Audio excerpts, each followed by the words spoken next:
안녕하세요. 생각수입니다. 지금까지 우리는 관찰하기, 느낌 알아차리기, 욕구를 의식하기까지 함께 해왔습니다. 그런데 관찰도 했고 느낌도 알았고 내 욕구도 알게 되었는데 그것을 상대방에게 전달하지 않는다면 관계는 쉽게 바뀌지 않겠죠. 그래서 오늘은 삶을 더 풍요롭게 만드는 부탁하기에 대해 이야기해 보겠습니다. 이 장에서는 부탁에 5가지 중요한 원칙이 있다고 이야기하고 있는데요.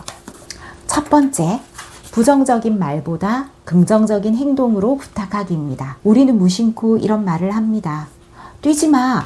떠들지 마. 휴대폰 보지 마. 그런데 아이들은 하지 마 라는 말을 들으면 오히려 그 행동이 떠오른다고 합니다. 이 책에 어린이를 위한 노랫말에도 이런 가사가 있습니다. 하지 마라는 소리를 들으면 더 하고 싶어요. 저는 이 문장이 참 공감이 되었습니다. 그래서 비폭력 대화에서는 하지 말라는 표현보다 무엇을 해주었으면 하는지를 말해달라고 합니다. 예를 들어 복도에서 뛰지 마 보다는 복도에서 천천히 걸어주면 좋겠어. 학교 다녀와서 휴대폰 보지 마 보다는 학교에서 오면 먼저 가방을 정리하고 손을 씻어주면 좋겠어. 이처럼 상대가 실제로 할 수 있는 행동을 부탁하는 것이 훨씬 이해가 쉽고 행동으로 연결될 수 있습니다. 두 번째는 명확하고 구체적으로 부탁하기입니다.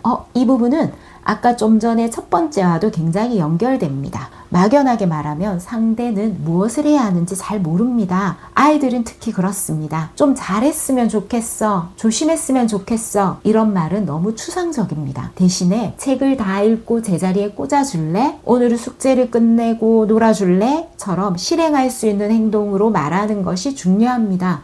좀 더 구체적이면 아이가 더 실행할 수 있는 행동이 올라온다고 합니다. 부탁은 상대가 행동할 수 있도록 구체적일수록 더 잘 전달됩니다.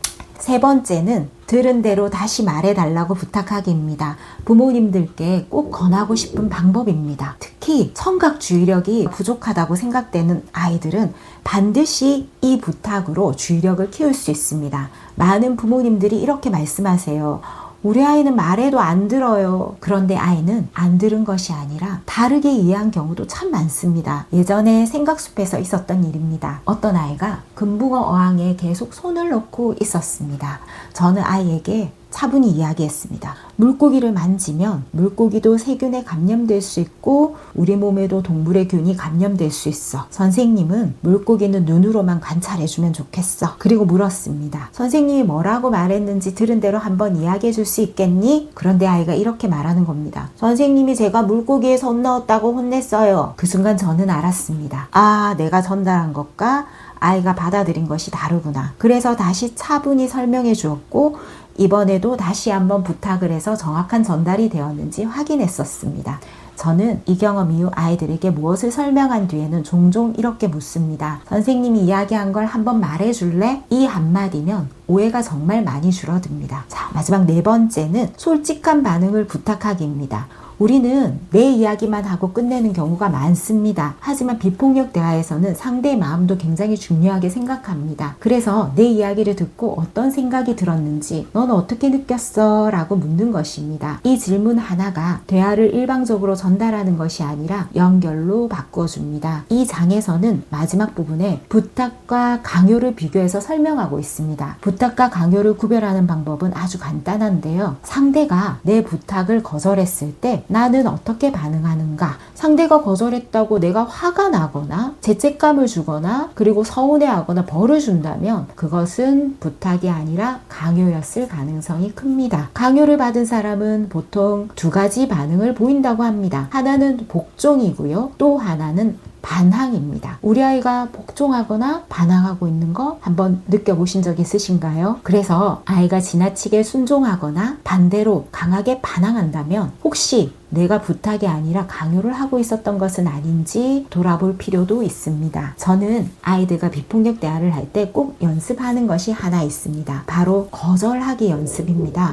친구에게 부탁도 해보고 친구의 부탁을 거절도 해보는 연습입니다. 생각보다 아이들은 거절하는 것도 어려워하고 거절당하는 것은 더 어려워합니다. 특히 여자아이들 같은 경우는 상대에게 미안해서 거절을 잘 못하는 경우가 많습니다. 그래서 저는 아이들에게 이런 이야기를 했습니다. 상대의 부탁을 들었을 때 우리는 들어줄 수도 있고 거절할 수도 있는 거라고요. 선택은 부탁을 받은 사람에게도 있다는 것입니다. 그리고 더 중요한 것이 있습니다. 상대가 내 부탁을 거절했다고 해서 나를 거절한 것은 아닙니다. 이것을 이해하는데도 참 시간이 걸립니다. 저 역시 예전에는 거절을 들으면 많이 서운했습니다. 하지만 연습하면서 조금씩 달라졌습니다. 지금은 제가 들어주기 어려운 부탁이라면 상대를 존중하면서도 제 욕구를 솔직하게 설명하고 정중하게 거절하는 편입니다. 신기하게도 그렇게 거절을 잘 했을 때 관계가 더 건강해지는 경험을 많이 했습니다. 그래서 저는 부탁하기를 할 때는 반드시 거절하기도 함께 배워야 한다고 생각합니다. 오늘 내용을 마지막으로 정리해 보겠습니다. 비폭력 대화에서는 부탁할 때 기억하면 좋은 5가지가 있습니다. 하지 말라는 말보다 무엇을 하면 좋을지 긍정적으로 부탁하기. 둘째, 막연하지 않게 구체적이고 명확하게 부탁하기. 세 번째, 들은 대로 다시 말해달라고 부탁하기. 네 번째, 내 이야기를 들은 상대의 솔직한 반응을 부탁하기. 그리고 마지막으로 상대에게 거절할 자유도 있다는 존중하기. 이 5가지만 기억해도 우리의 부탁은 훨씬 따뜻하게 전달될 수 있습니다. 다음 시간에는 비폭력 대화의 핵심이라고 할 수 있는 공감으로 듣기를 함께 살펴보겠습니다. 비폭력 대화는 총 14장까지 이어져 있습니다. 끝까지 함께 해주시면 감사하겠습니다. 오늘도 끝까지 들어주셔서 감사합니다.